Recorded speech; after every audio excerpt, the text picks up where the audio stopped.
going on, Nick Nation? It is me, the Don of the Watch Along BS Sports Jedi Kev here on the Sports Jedi Network. Return of the Knicks podcast. I hope everyone's doing well. Man, we have not talked Knicks in quite some time. I missed every one of you folks that are in the Return of the Knicks podcast for all the watch alongs. Man, we miss you guys. Mr. Darnell Davis, Mr. Vernon, Maria, Cynical. We talking about big task at hand. You know, the many of you folks that are joining us, man. Miss you guys, seeing you. You guys are family, you know, watching along with the Knicks. And now let's talk about the Knicks off season. I have a guest, Mr. Darnell Davis is in the green room there. He will join us in a bit once he gets his computer and all that situation going. I have a panelist, invited a few other folks to come on. Let's see if they show up. It's hard to get people to come on and be panelists with me there. But let's talk about the offseason, man. There's a lot of rumors, as you see there. Rumors has it, in the words of Adele. And right before the trading deadline for the NBA free agency, there's going to be a lot of trades. We saw the draft there. But first and foremost, let's congratulate the world champions for winning their first ever NBA title for the Denver Nuggets, as we're going to bring in Mr. Darnell Davis, who's going to join me. And I'm going to say good evening, Mr. Darnell Davis. How are you, pal? How you doing there? How's everything, Jedi? I'm doing good, man. I'm doing great. Great to have you joining me this evening here. We're going to talk some Knicks basketball all season with NBA basketball, anything that has to do with that beautiful orange basketball. Let's go. Let's talk right into it, man. I know if you're doing well. I was talking before I opened the show how I miss all you guys, everyone from the watch along. I miss seeing you guys. I know the Knicks season is over. Summertime is here. You guys going to enjoy your summer. I know a long winter punishes with being indoors, but I do miss seeing you guys in the chat, the camaraderie, the laughing, and all that good stuff, man. So I want to say thank you for joining me, Darnell Davis, on the chat. Yeah, no problem. Hey, let's go right into it. Off season, trading. You know, again, we congratulate the Denver Nuggets for winning their world championship. And boy, did it start off with Bradley Beal going to Phoenix. I was surprised on that one. I know Miami was in the conversation. We were a part of the conversation for Mr. Bradley Beal. All in all, the Wizards scooped in, made that move, and then they forward Chris Paul now to the Golden State Warriors. Now that has a lot of implication on us, the Knicks. And how is that? Because Donte DiVincenzo declined his option, and now he's a restricted free agent, be able to sign with the Knicks. My first question on one of the rumors there, Donte DiVincenzo, do you think he's a fit for the New York Knicks? I know he's teammates with Josh Hart and our captain, you could say a quote-unquote captain, Brunson. What's your thoughts there? Well, I like him. He's a teammate with them. He shoot 40% from the three, so we need a person to shoot the three. So I'm glad we picked him up.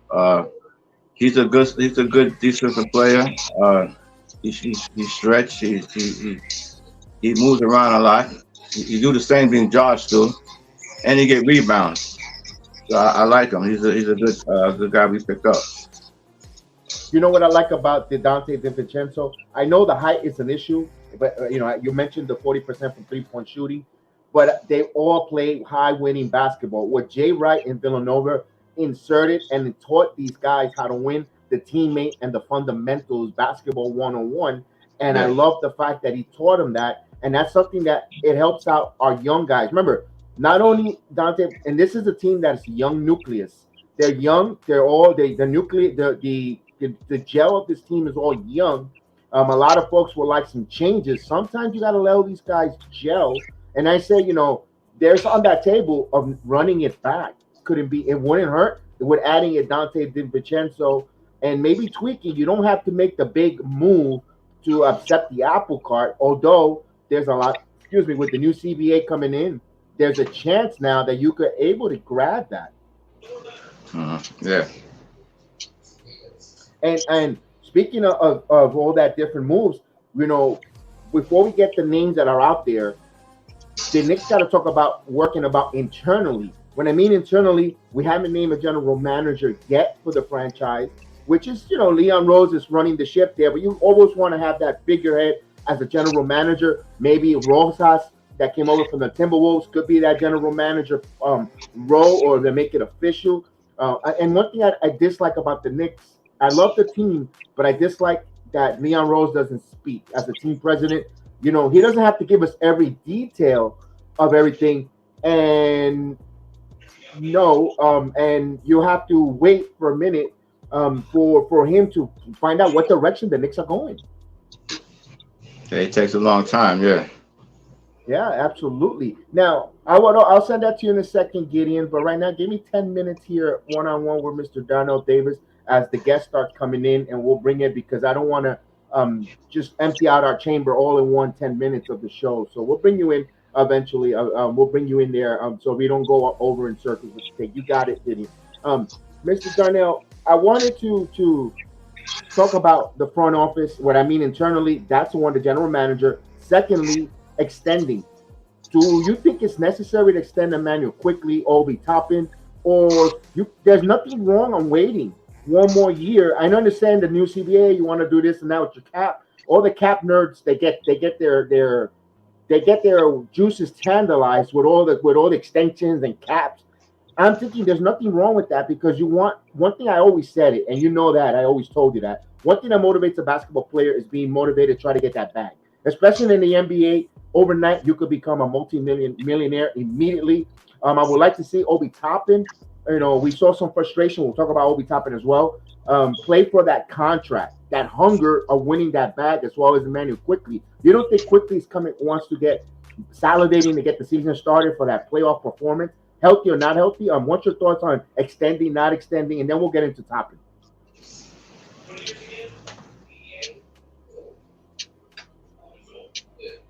Well, with the general manager, I think we really need a general manager soon to help us out, the ideas, and so we can see what's going on with the system. So Quickly, if he didn't get hurt, I think Quickly would have helped us out in the playoffs. He's a good player. He helped us out with a lot. He played the point guard a lot. So playing him most in that playoff game would have helped us out a lot. So if he didn't get hurt, I think we'd have been all right. With Toppin, he don't get it. The spot he's supposed to get, he's supposed to get more playing time soon. Even when Julius Randolph is out, he gets 15 minutes, 20 minutes. He should get more time. I don't know what the problem with him and the coach is not. They're not clicking together. I believe Toppin, if he was in the game a lot, I believe he would be scoring the way he do. I mean, he gets 15, 20 minutes. He just stay in the corner to shoot the three. He got better offense in the game with if he get more playing time, I think. And he's a real good player. I seen him in college. He played every position in college, and no reason why he used to be sitting on the bench. He's a real good player. I'm glad you mentioned about Toppin with that. Here's the one thing I'm noticing that we and I was really scrutinizing and listening and observing and listening, and of course listening to other different folks bring their opinions about this. Is what makes a great recipe of listening to the other different folks, their takes on different players.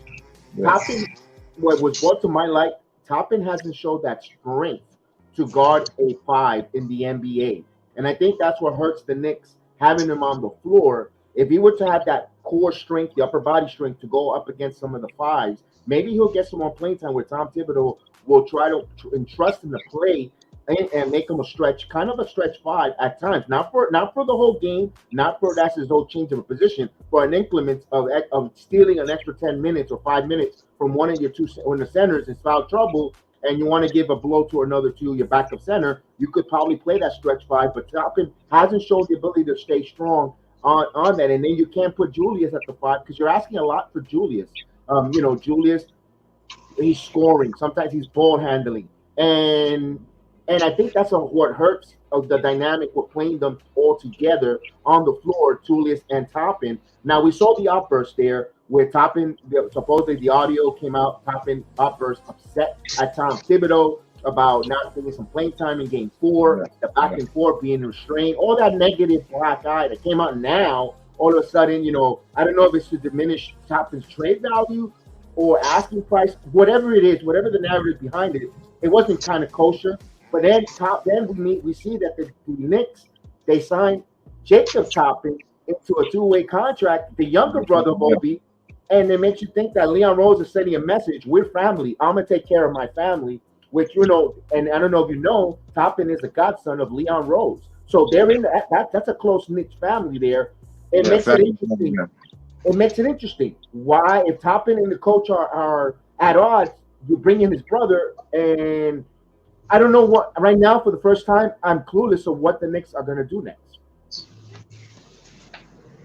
Well, I believe they probably keep him if they're gonna bring his brother in. I guess they're gonna keep him, put him in the G League, and work him out, find out what they're gonna do. You know, I believe he's gonna be on the team. I know that.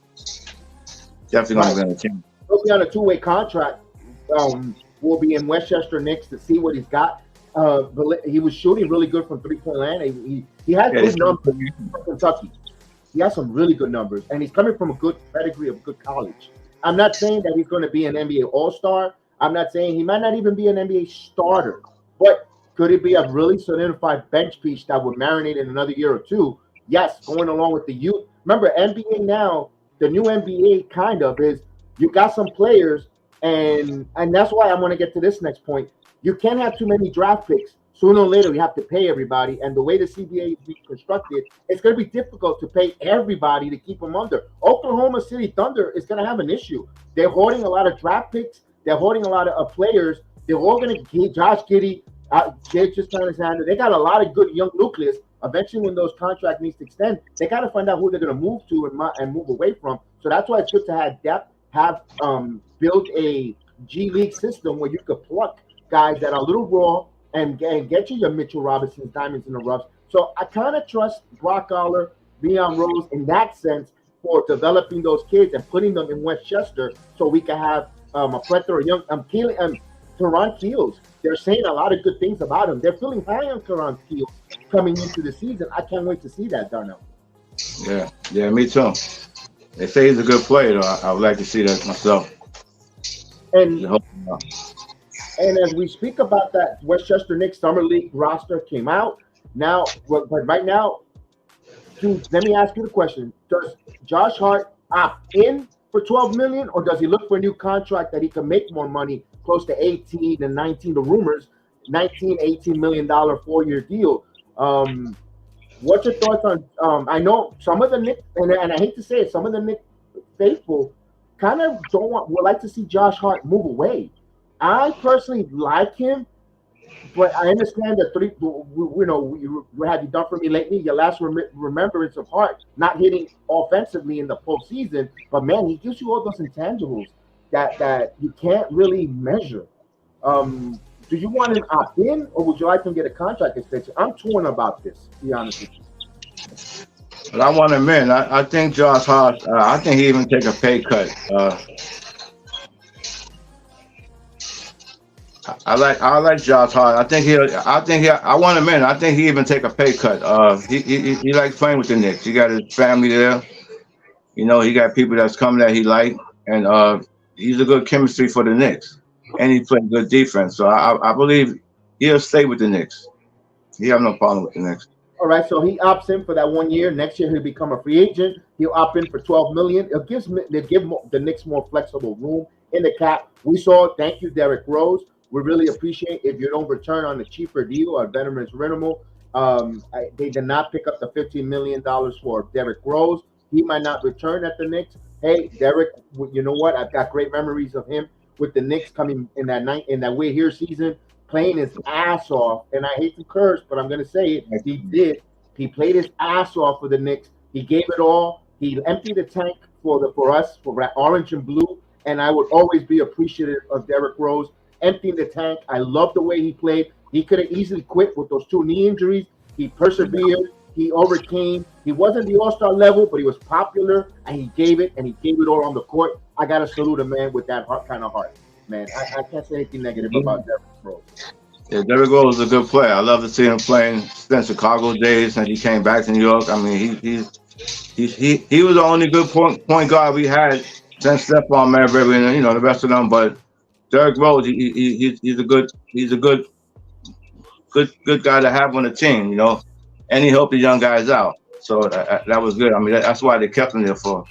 for many years, just to help the young guys out. But for let them go like that, throw a party for them or something, And you could arguably a player Rose is endeared with both Chicago and New York. That's hard to be loved by two fan bases that are rivals.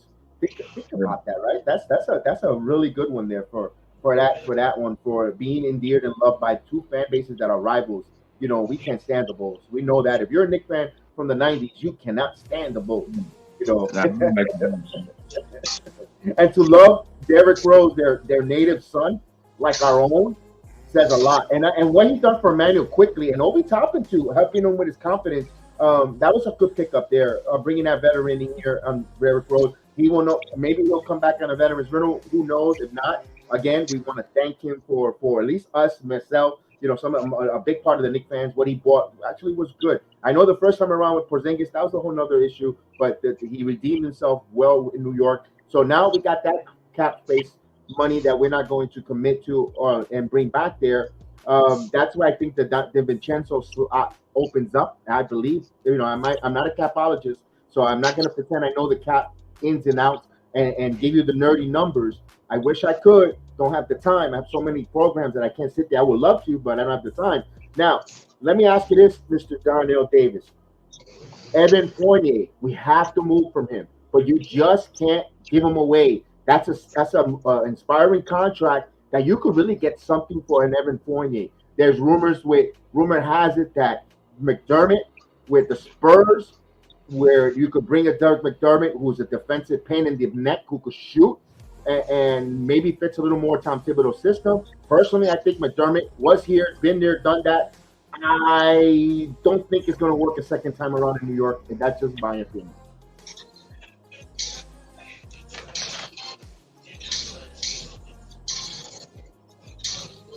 Well, I think we'll get him. I think we should get him for some cash, or probably get a 4 for him. Probably get a 4 wingman for him, and some cash. But he's going to get traded. He's not going to be there this year. So and I think holding on to him. Now, one of those big proposals that we've seen. It's all rumors. Again, the title of the show, major rumors. ... It's all rumors. It's all hearsay. This is the opportunity for us to play NBA 2K here on YouTube. Put on a general manager's hat. We'll talk a little bit about the Knicks right now. We'll make some a little bit of predictions or pretend predictions. Of course, this is not cap related, so do not burn us or roast us because we don't have the cap numbers in front of us to say it'll fit on the cap, and when we're just have it. Rumor has it. So again, I wanted to be specified before the quote unquote scientists of the NBA caps attack us.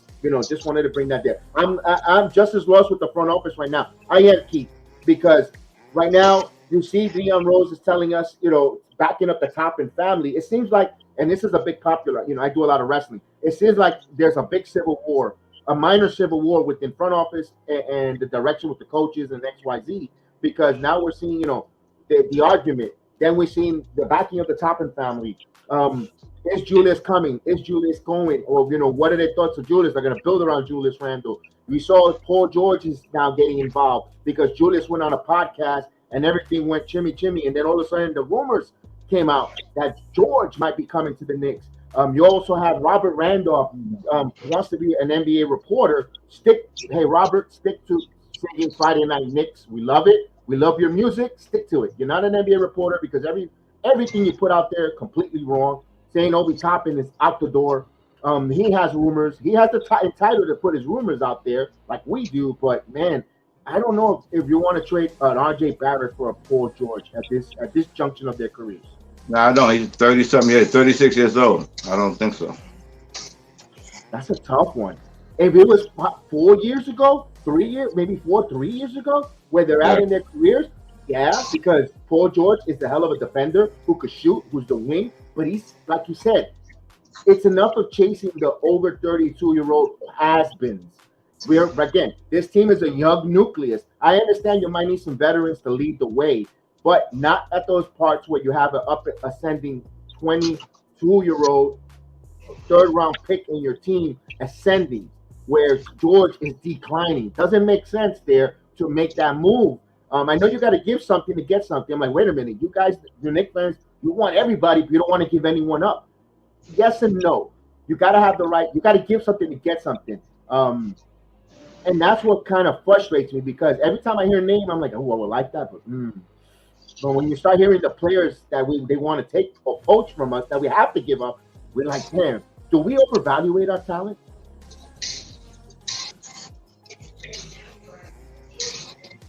I hear you. Do you think as Knicks fans, do we overvaluate our own talent on the roster?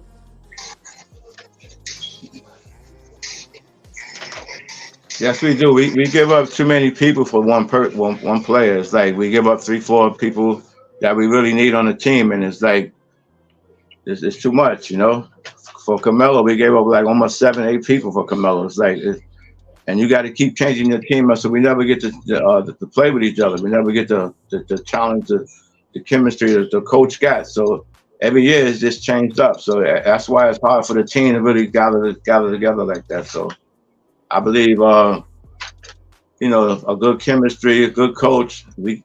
I like the coach, but I think he got to change his ways some way because the chemistry.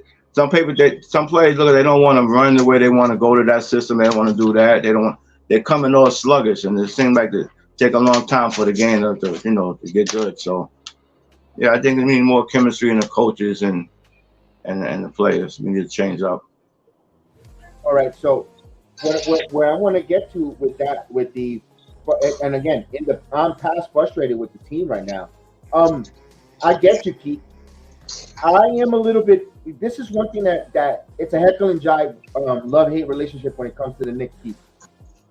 We need, when we have money into cap space and a lot of money, the top-notch all-star or NBA player is not really available. It's never the season when we have the right money. Never. Or the right NBA player doesn't become available, or now that we have a bunch of assets and ready to go, no one wants to, and that player doesn't want to choose or pick or say they have a love affair of coming to New York. So it's like a pickle or conundrum, like, you know, and if the player is available, he's over 32 years old, and we're like, hey, we're in his history to go get a Marbury or Stevie Francis, you know, those type of moves, how it really burned our organization, getting an older player in here, you know, chasing McGrady. You're like, so there's a lot of PTSD when it comes to us as Knicks fans on the past, but this is a whole different front office. One thing I got to give Leon Rose, he doesn't speak just to us or gives us a direction or tip his hand, but he hasn't done any foolish or dumb or overreaching move. He didn't give in to that dictator Danny Ainge with Utah last season, and he's not going to be pushed over, even though, you know, the reputation, he's an agent, but he doesn't, because he was an agent, he's not a dummy. So I think I kind of am a little bit okay with Leon Rose in that sense. There's pros and cons in Leon Rose as a general manager, in my personal opinion. Now, speaking about the Danny Ainge and being fleeced, as rumors has it that the Cavaliers might try to move Donovan Mitchell again, because Donovan Mitchell, I think when he changes in the Cleveland Cavaliers locker room, he wears orange and blue underwears, because my God, this guy wants to be in New York in any way possible. I mean, wow. Would you be shocked that he ends up getting traded to New York this summer? Well, I believe he still say he want to become a New York. He have it in his blood, and he said he's coming in. He said he's going to come. This next team, he's coming to New York. So I believe he's going to come here. He's just waiting for the right moment, and the Knicks going to pick him up. He's going to be a guaranteed player we really need in the future.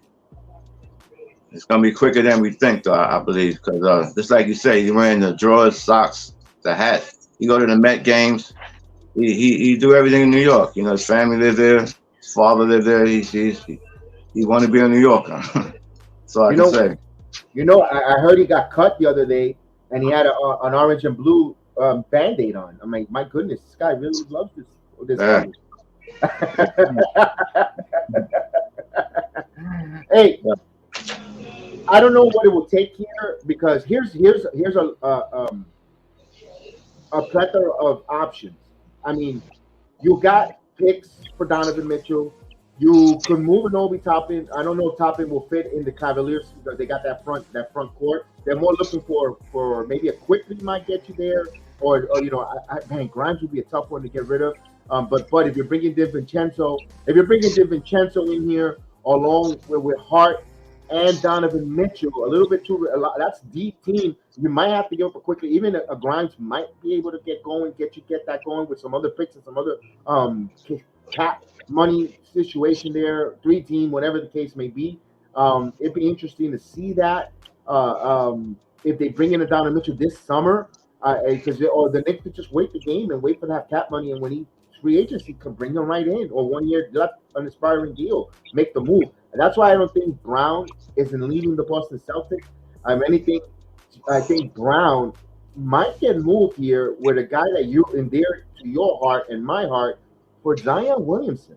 I could see a Zion Williamson move to Boston, where we want him for New York. I don't know if it's going to work. They was talking about, but you could try to move that around. It's a tough one. A lot of moving parts when it comes to that. Zion in Boston, I would hate to see that personally. Yeah, me too. Me too. I mean, Porzingis, Zion Williamson with Tatum. I mean,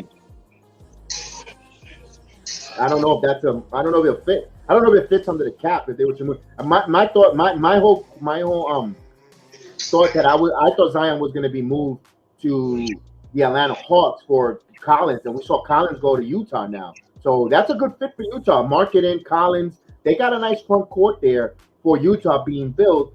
John Collins unhappy in Utah. I mean in the Atlanta Hawks. They wanted to move that contract. I don't know Clint Snyder. It doesn't fit his bill with Trae Young, whatever the case is. But they lost some size. Atlanta lost some size there, moving Collins. I'm surprised that size is hard to come by.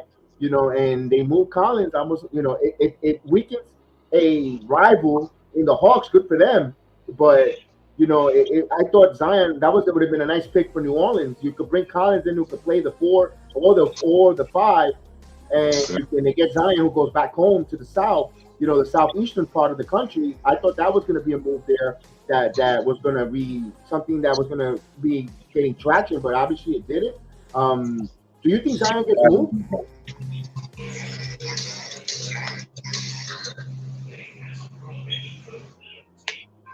Do you think Zion gets moved here, or you think he goes or he stays in New Orleans? I believe he's trying to get to New York. I believe if he gets to Boston, he's gonna try. I believe they'll make a trade to get him over to New York. Definitely, but I don't think he want to play in Boston either. He's just trying to get close as he can to get to New York. So he'll do anything to get to New York. So whatever possible is out there, they can get closer, or 3-way trade or whatever.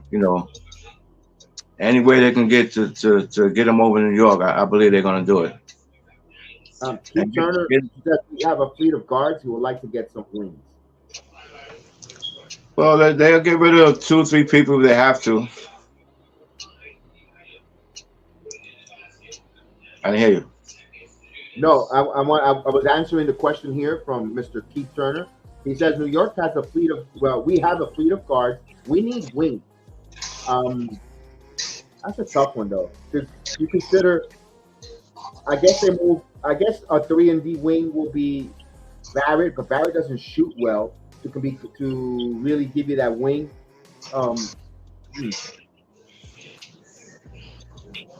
And if they're gonna go get because here's the thing, they just picked up the $1.8 million on Miles McBride. So McBride is on this team.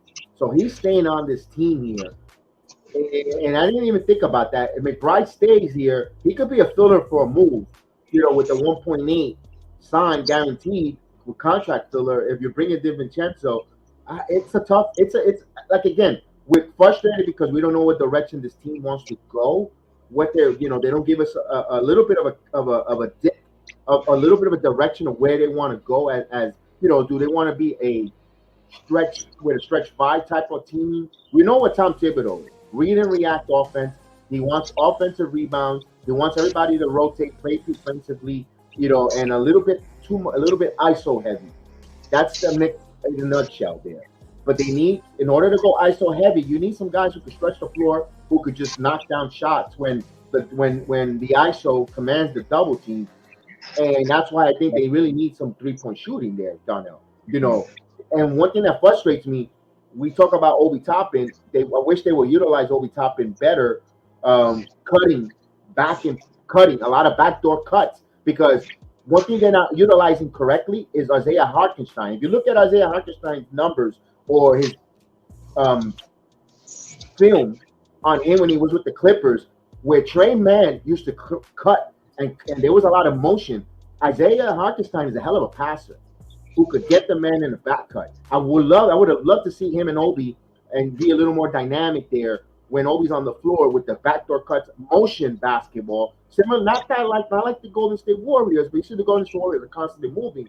And I would have loved to see that style of basketball, at least with the second unit, with the running and gunning, in my opinion. Now, my question to you was that we've seen Hartenstein and we've seen the rumors Kuminga for Toppin. I didn't like that one.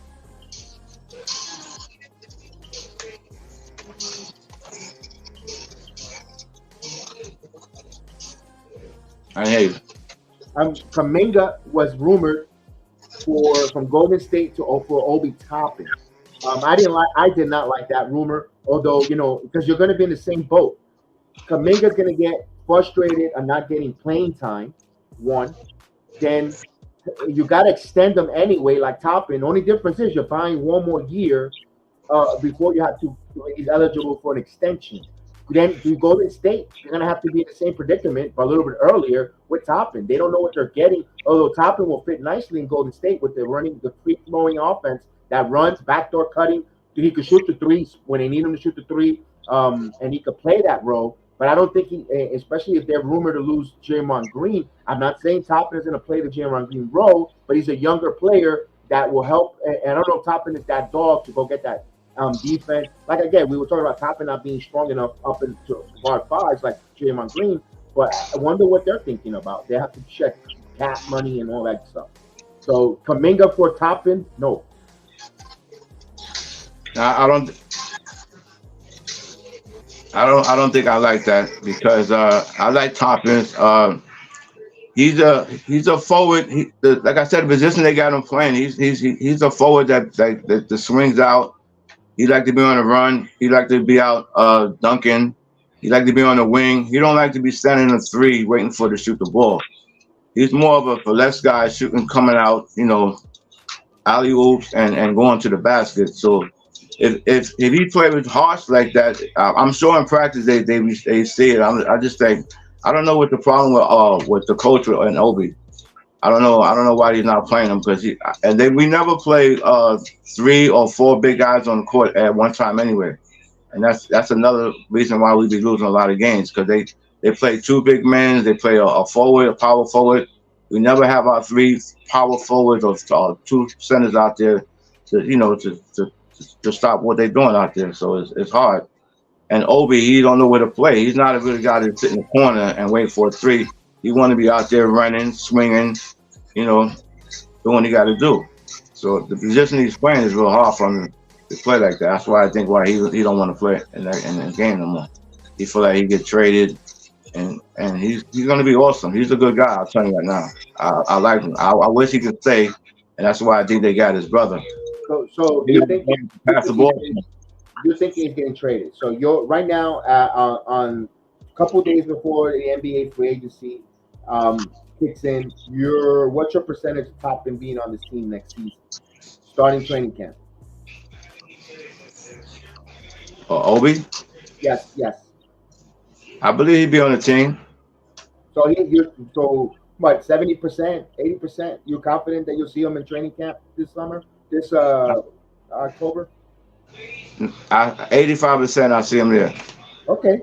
I'm with you on that. I'm with you on the 85, 90%. I think he comes back. I think there's still a 10%. Never say never percentage there. Especially, maybe they're sending a message to Tom Thibodeau. You know what? We need some improvement or we're not going to pick up your extension. That's why we bought Toppin. We know that's out there. That's why we signed his brother. We're kind of backing in the play. We're backing up the player here rather than the head coach. It's kind of weird situation there with that. So yeah, I agree with that. We saw now that there's a rumor with the Rich Paul with Clutch Sport not advising their players to play for the Knicks or not wanting, and AKA case in point is Zach LaVine. His team, his representatives are saying no to play for the New York Knicks. There's either a collusion there. I'm thinking there's a collusion. It smells like collusion when an agent tells them not to play for an agent. The rumors when the agents don't like each other in their camp and all that stuff there. Zach LaVine never himself said he didn't want to play for New York. We all know the history with Thibodeau and LaVine in Minnesota. Maybe that's what the coach is worried about. Maybe there was so much back and forth behind the scenes minutia that ended up getting LaVine out of Minnesota into Chicago. Whatever happened there, at the end of the day, LaVine, his creep was not saying no to come to New York. I'm like, they kind of we're dodging a bullet, and be honest with you. He said he didn't want to come. I don't know why he didn't want to come to New York, though, but his representative, he never said it. He never verbally said, I don't like New York. I don't want to be New York. His representatives, his representatives, said no to New York there. Now, I don't know if it's for them. I don't know for we know why the collusion part there. Well, they're not liking the general manager, former CAA connection there. It's okay there, but now the reason why I bought the CAA stuff, the rumor is that now OG Anunoby got rid of that former management, and now he's with a CAA, and we know that OG Anunoby was mentioned so highly in the trading deadline with the Raptors, with the Knicks. That name has come up a lot. That will fit the stretch, will be that 3-and-D who could score, that wing player, that also is the hell of defensive player, will fit the model of what Tom Thibodeau wants. Now, with the new, I don't know where in the world, unless it's a signing trade, I don't know how they could fit on with no money really under the cap. A Fournier might be a name there. Do we dare say we're going to move? We heard RJ Barrett being sent back to Canada and OG Anunoby. Would you like to see RJ go back to Canada? Personally, if anywhere he's going to go, we're going to move him. I don't want to lose RJ, but if he's going to go, you know what? Make him happy. Send him to Canada. He'll be the face of Canada immediately.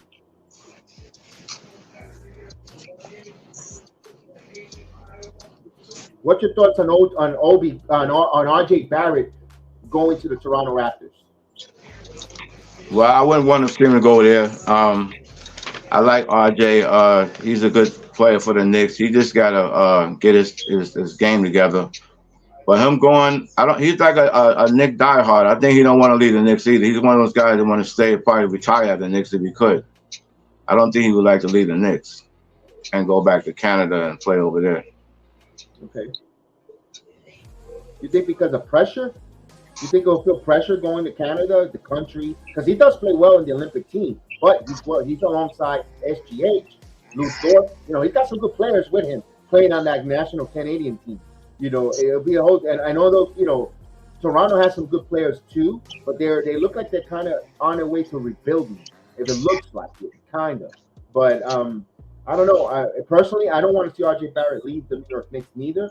But if there's a place that they're going to move him, and I would hate to do it, I would suck to see it because we got to see him 4 times a year, come in twice in Madison Square Garden against us. But man, I think for him it will be, besides playing alongside his college roommate Zion, I think it will go good for him to go to Canada, to his native home country, and play for them. But I want him to stay as a Knick. I want him I want him to be when the Larry O'Brien Trophy finally is risen with the New York Knickerbockers. I want to see Obi. I want to see Obi, and I want to see RJ Barrett both on the team raising that trophy. Personally. Yeah, me too. It'll be interesting to see. He's been rumored for the Paul George going to Los Angeles. He's been rumored for the OG Anunoby move. He's been rumored, for a couple of moves because teams saw what he did in the postseason. You know what? There's some players that are 82 gamers, and And there's other guys that take their 16 game players that takes their game to another level. And believe it or not, I think RJ Barrett, when that 16 game stretch that's the playoffs, I think he takes that other level. He has that intangible to. I'm not saying he's a Robert Horry, but he takes that game to that level. He gets focused, and that's what he was great. He was groomed and bred for. Is for that, for trying to get those 60 games in that tournament for the world, for any type of title, collegiate, AAU, now in the NBA. I think top. I'm thinking I keep top, and I'm saying RJ has been groomed for that, and I think he's the one for that. And I think I would hate to see him go. And when he gets to a team with a coach that has winning, where he could be, of course, he's a third fiddle, second fiddle, no matter what. But when it's time for the postseason, that guy's going to show up. Mr. Buddha Namaste, what's up, man? Yeah, he's a good player. He's that guy. He's that guy when it comes to postseason. He has that accolades that fits that we're looking for. Yeah, that's why we shouldn't trade. We shouldn't trade him. This is why we should keep him. Yes. And that's all the rumors out there for that one there for Toppin. Another one is there, the Joel Embiid. But the Joel Embiid rumor is taking legs for next year. Like if the Philadelphia 76ers don't make the postseason, they have a quick exit in the postseason. There's and I can't go for those type of rumors, Darnell. I can't wait another year or another. I'm living, and I hate to sound like that. We're living at the moment now. Either you want to, if you're in now, or you're not in. If you want to be a Knick now, not in. I never say, oh, Luka Doncic might want out. Luka Doncic might want out. You know what? You want now? Get in now. Don't wait until we get to the Eastern Conference Finals, and then you want, I want to come play for the Knicks. This one. And I hate to say that. I hate to be vulgar. That one. You're either going to come in here and help us lay the bricks of the foundation. Don't come in here to put the curtains up on the windows and say this is your home. No. Or put the bedspread. You're going to come here and lay the brick for us. Come in here. If you're, the NBA superstar, come in here now. Help us lay the bricks, the foundation. Put up the drywall. Put up the shingles. And come on in. Help us with the electric. But don't come in to put the bedspread and come in and want to take a nap and say that you built this. That's all. That's my thing. Yeah, I think Luke will come and help Brinson by next year, a year or two. I think Luke will come and help him. He'll be a good backup forward for us. I believe so. But we don't need these guys just to come get a paycheck and just leave like the rest of these guys can. They got a big paycheck, and 2 years they got hurt and they out, and we don't see them no more. We got a lot of players coming and go like that, So if you want to be a New Yorker, you at least do 4 or 5 years and go through the mill like everybody else do. So let me ask you this. I'm gonna put some names out. I'm gonna put names on our current team right now. Your probability. Give me a number that percentage-wise, from 0 to 100, if they're gonna still be on this team next. Or when I throw the name out, Mitchell Robinson. 9%. 9%? Yeah. Do you think he's being traded? You mean percent of leaving or percent of staying? So staying. Like 9. What do you mean? 90% that he'll be with the Knicks. I'm gonna give you an example. I think Walt Clyde Frazier will be 50% back with the Knicks as the broadcaster. I got you. Mm-hmm. So I'm gonna go with Mitchell Robinson. By the way, congratulations, Mitchell Robinson, on having another child with his wife. So he is expecting. So Big Mitch doing some big things there. So let's go with Mitch. Do you think Mitch will be on this team next season? Yeah, 80%. Yeah, he'll be there. All right. Let's go with we saw the Miles McBride. Let's go with the bench here. Miles McBride. 80%. All right, Miles McBride, 80%. Well, we don't know if Hart is going to opt in or not, so I'm not going to put Hart because Hart. Well, let's go with Hart. What's your thought on Hart?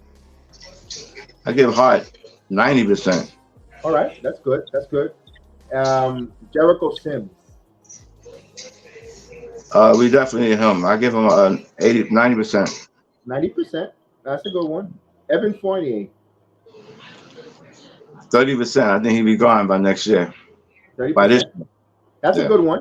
That's a nice one because you could have it where, you know what, we just couldn't move him. We couldn't find anyone to take that money. We weren't going to give him away to give him away. You know what? We got to pay him anyway. We'll keep him around. You never know. That's why the 30% one sounds really good there, Darnell. That's a good one. Let's see. Manuel Quickly. That's a name that a lot of players looking for, extension-wise, attracted to other teams. If you want to get that big fish, Manuel Quickly. 95%. You think, okay, not bad. I think Quickly. I'm going 55% Quickly returns, man. I love Quickly, but I think there's actually all the rumors and all. When there's smoke, there's fire. I'm a little I'm 55% seeing Quickly back, in my opinion. Let's go with. Of course, I'm gonna say it anyway, but we know this is gonna be the answer to this one. Jalen Brunson. 100%. I know that was a stupid one, but we're gonna have a statue. We're gonna have a statue by next year. Quentin Grimes. 85%. All right. RJ Barrett. 85%. Julius Randle. I hate to say it, but 90%, man. He's gonna be back. I'm with you on that one. I think, not for nothing, I'm not I'm not a big fan of Julius Randle. I'm not, with his antics, all that different stuff. But it's hard to say you can't dislike a guy who gives you 25 points, 10 rebounds, and close to 3.5 assists, who plays close to almost all, at least not more than 85% of the games. That's a tough one to try to replace. And I know by as much as we dislike him at times where he plays, but man. And playing hurt. Yeah, and playing injured.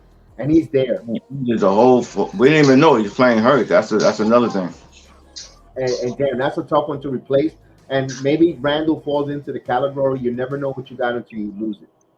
Yeah. And I think that's what's going to happen to us when Randall. I personally, again, in a heartbeat, you call me right now and say Zion for Randall. I'm going Zion. Zion is the better upside. Has more upside scoring wise and play wise, but man, I think Randall's gonna fall into that you don't know what you have until it's gone type of player, and it sucks. It sucks on that one because we're the first ones. If I'm really the first one to say get rid of him, but when he's gone and we can't replace that, we're like, damn, we wish we could get that back. Like that. Yeah, that's a tough one. And as much as we give Julius, as much as a lightning rod he is, those numbers there, man. 2-time All-NBA. 2 out of the 4 years he's been with the Knicks, we're in the postseason. Like it or not, first round, second round, whatever it is. Compared to those years that we've been almost 20 years without being in the postseason. And half of this guy's career, we're in the postseason, and half of them he's been All-NBA. Second team, third team, All-Star, 2-time All-Star. That's a tough one there, Darnell Davis, to knock the guy where he's giving us these numbers, man. It's tough. That's a tough one. That one had me back and forth. That's a real tough one. Sometimes we gotta live with the frustration. I mean, we can go with the attitude and all that. Besides that, his game is real good. 100%. His game is like when he out there, he's like illegal. Like nobody can stop him. So to get rid of a person like that is, because of his behavior, it's like we can change their behavior. We can ask him to calm down, whatever, all that. But he's a good player. We can't just trade him. He's a good player to be in the league. It is. Now, let me ask you this. Eddie, I know you did your homework and you looked at. Give me some of your thoughts on players. I'm gonna give you there and tell me players out there that you could see that you like. It's freestyle time. Go for it. Who do I like? Whatever. You prepared some stuff there. Give me what you prepared for, man. I'm ready to answer some first rapid fire questions if we want to throw it this way. Well, I just prepared for the stuff. The players got like Boston got traded. KP went to Boston, and Marcus Smart went to Grizzly. Jordan Poole went to the Wizards. I just prepared Warriors. Chris Paul went to the Warriors. Just wrote down stuff like that. I really didn't. Really prepare for it. Would you like to talk about? We could talk about that. We would like, what's your thoughts on that? Who benefits? Let's go with the first one with the trade there to the Grizzlies for the Boston Celtics. Actually, let's go with the Grizzlies. Let's go with the Celtics getting Kristaps Porzingis first and foremost. I think that's going to help. I was really hurt about that, man. Okay, I really wanted KP to be on the team. I think he could have helped us. I think he was good for us shooting the three, and that's the three that we was missing, that outside three. But just like the chef was telling me, we don't think we should use him for that, and he's not a. But he was that position that he played was just for the three, to shoot the three. He wasn't out there to get rebounds and stuff like that. So he was a good person to be for the outside shooting. So. Let me interject. I know we weren't talking about, we don't know the cap, we don't know the numbers. This one I do know. He was $34 million. I think it was a little bit too much money for the Knicks to invest on a Kristaps Porzingis when you have a Mitchell Robinson making that money he's making and commanding, and then Hartenstein. Then one thing I know, Kristaps played 60-plus games this season, but he's not going to give us what Hartenstein on defensive end was going to give us. Although you could say Porzingis is going to stretch the floor, like you said. And here's the thing. I think Kristaps Porzingis, after this contract is over and he doesn't produce the numbers in Boston that he gets, I think we could sign him on a teamer-friendly deal if he does really want to come back to New York in the offseason next year. I think he's going to be a free agent next season, if I'm not mistaken, after this 1 year on this $34 million contract there. Unless if he has some big numbers, then he's going to get re-signed for big numbers. But if he has a pedestrian type of year with Boston because they don't get playing time, injury, whatever the case, then we could probably bring him in on a team-friendly deal that we could fit. But other than that, I'm kind of, as a player, it would have been interesting to see him come back, Darnell. Financially, it didn't fit the Knicks with Kristaps Porzingis. Boston, it's going to be interesting with Robert Williams, Porzingis coming out there, stretch the floor. That means Grant Williams will be lost for the Boston Celtics. He was a big part of their, and also Malcolm Brogdon, no longer part of the team. Now was he in Memphis? Am I correct? That's a big deal. They lost their sixth man. Yeah, Marcus Smart is a good player for them. Yeah. They're gonna miss him. I think they're gonna miss him real good. He's one of those players that he can play two positions out there. The point guard, he can play small forward, get rebounds. He moves the ball a lot. He box out. So they're gonna miss all of that for him. Let me ask you this, Mr. Darnell Davis. Now that we know that no Marcus Smart manning the point, Boston really doesn't have a point guard. They didn't address it in the trading. They didn't address it in the free agency. In the trade, in the NBA draft. Excuse me. Maybe they do it in the trade deadline coming up. They have Jaylen Brown, who is one more year to go. Do you see them taking Jaylen Brown, maybe in a team trade, and move him to Portland and bring in Dame Lillard? So you bring Dame Lillard along with Kristaps Porzingis, and Tatum, and have a minor big three. Boston likes to do that balanced big three. We saw it with KP, and actually Kevin Garnett, Ray Allen, and Paul Pierce. They had all the different all-stars in those type of positions. As we're bringing Gideon in a moment there. What's going on, Gideon? What's going on, everyone? What's cracking? Slack? Nice to meet everyone. Good job there. So let me get that, Darnell. Let me get you answer there, and we'll bring in Gideon in the conversation here on that there. Repeat that again. The proposal of taking Jaylen Brown and moving him to Portland, bringing Damian Lillard to play alongside Tatum with Kristaps Porzingis and that group in Boston. That you're giving Portland a younger player. You're bringing now Damian Lillard to the East Coast to play with some good players, a team that was in the Eastern Conference Finals. Your thoughts on that? What could you see that be moved?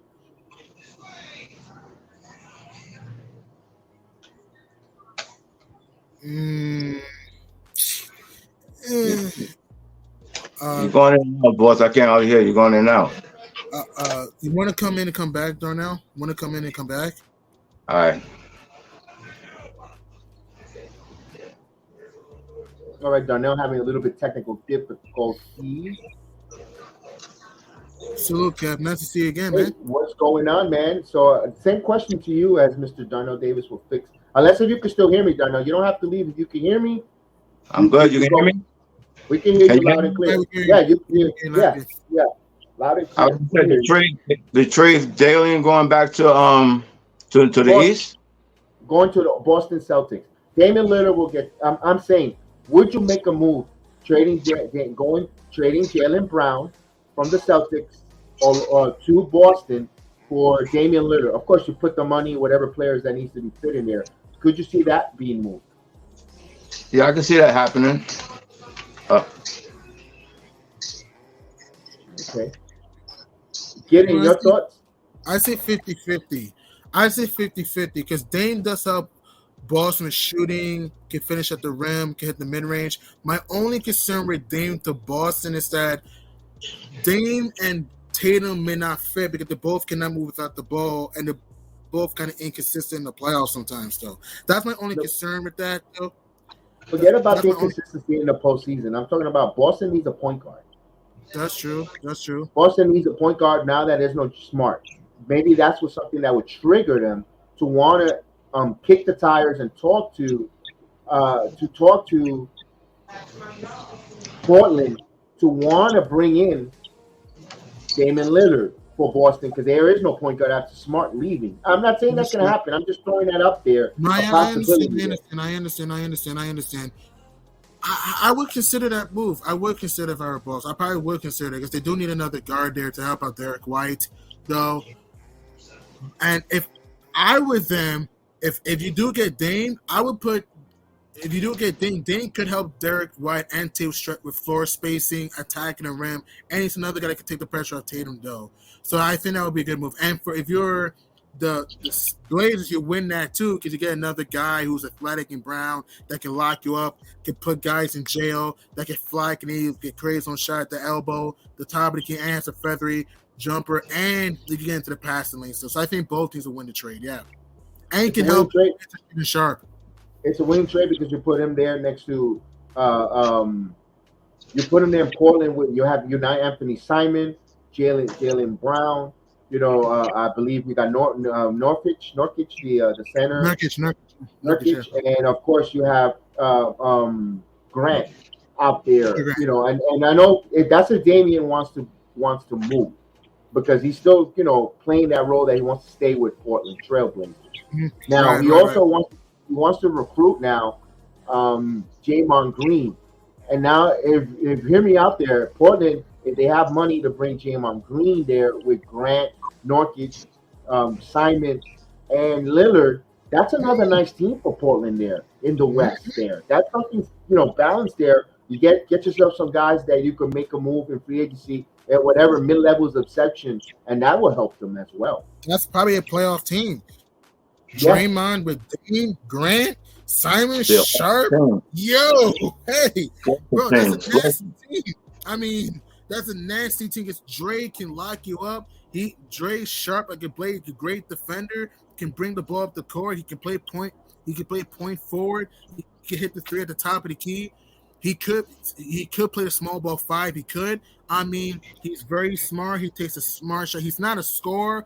He's still a guy who can hit the big shot when he wants to. He's a great defender, good playmaker, and he's a guy that can mentor a guy like a Shaedon Sharp or an Anthony Simons or Scoot Henderson. So if Dre went to Portland, that would be nice. But I have a bold prediction with Draymond Green. Okay. I think he's going to the Sacramento Kings. Call me crazy. I think he's going to the Sacramento Kings. No, that wouldn't be crazy.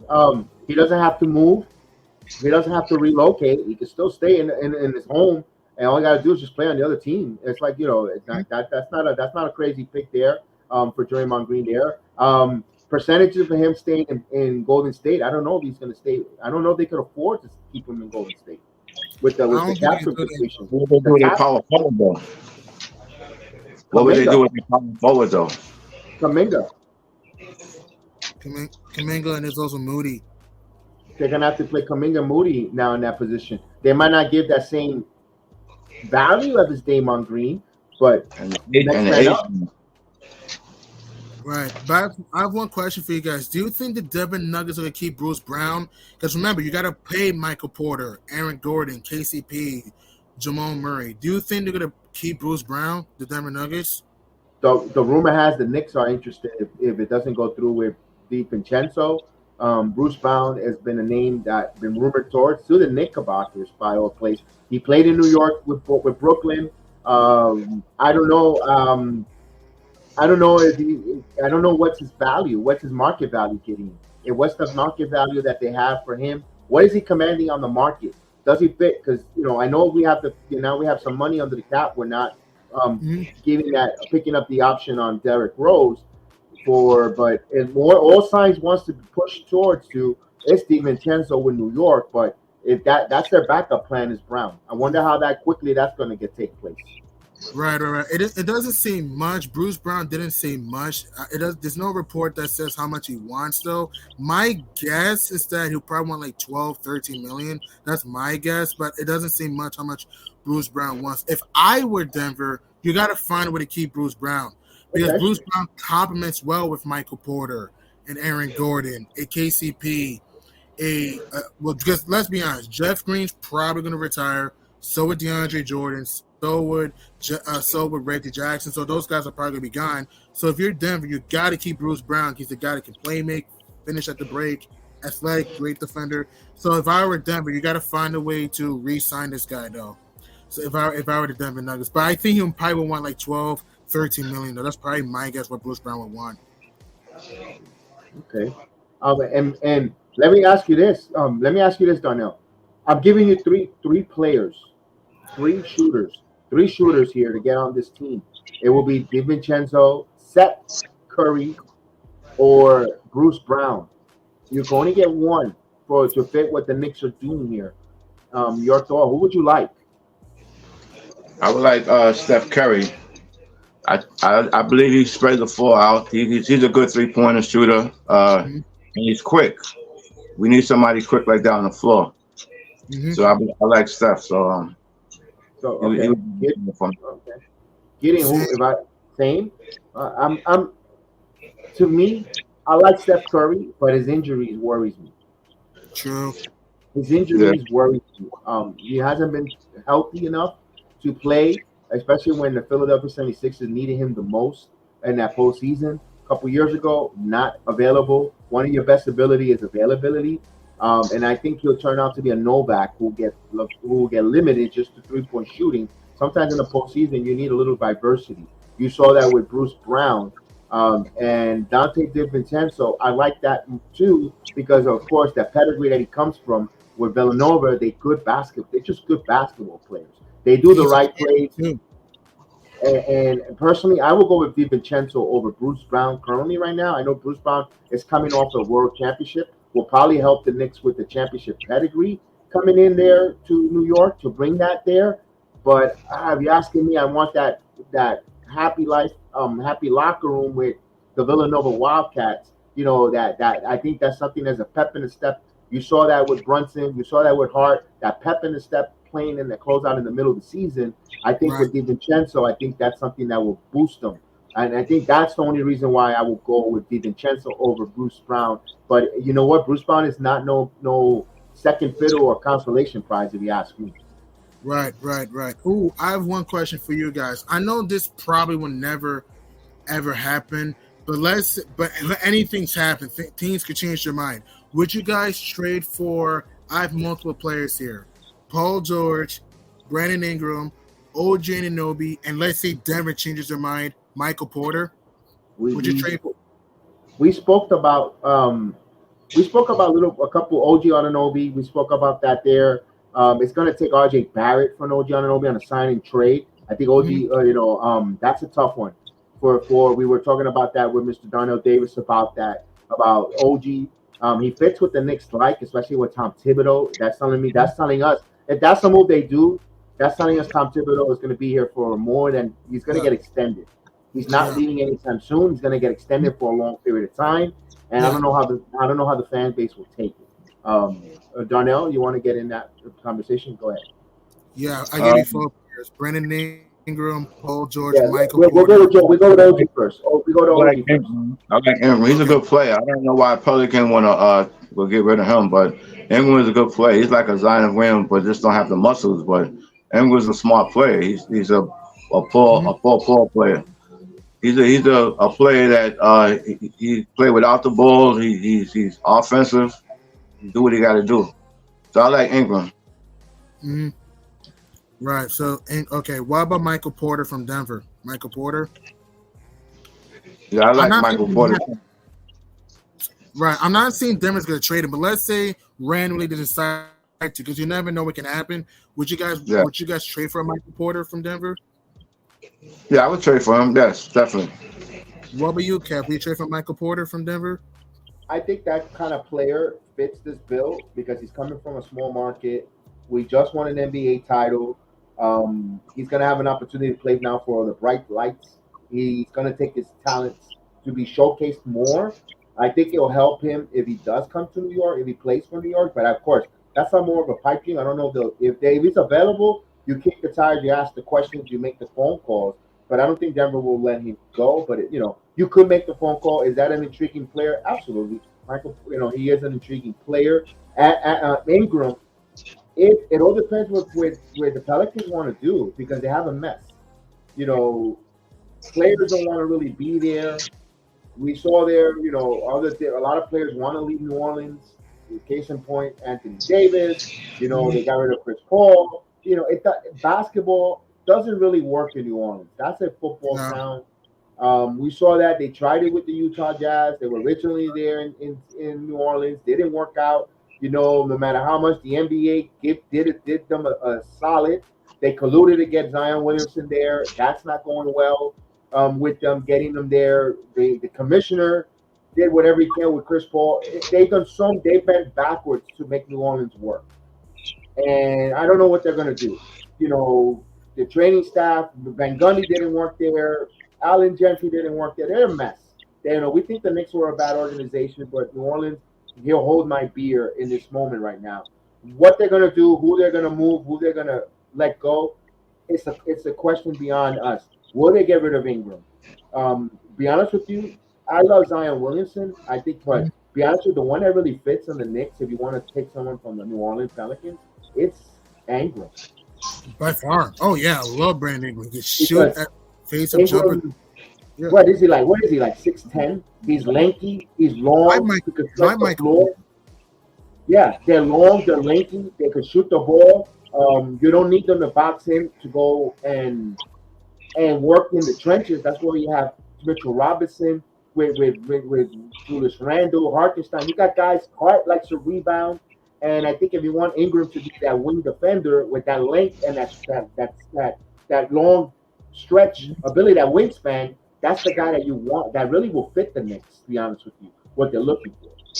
Right. Right. By the way, I'm agreeing with you. By the way, BI 6'8". I'm agreeing with BI 6'8". I agree. I would love BI. The players, if I had to do everyone in order, I would say BI, Michael Porter if he became available,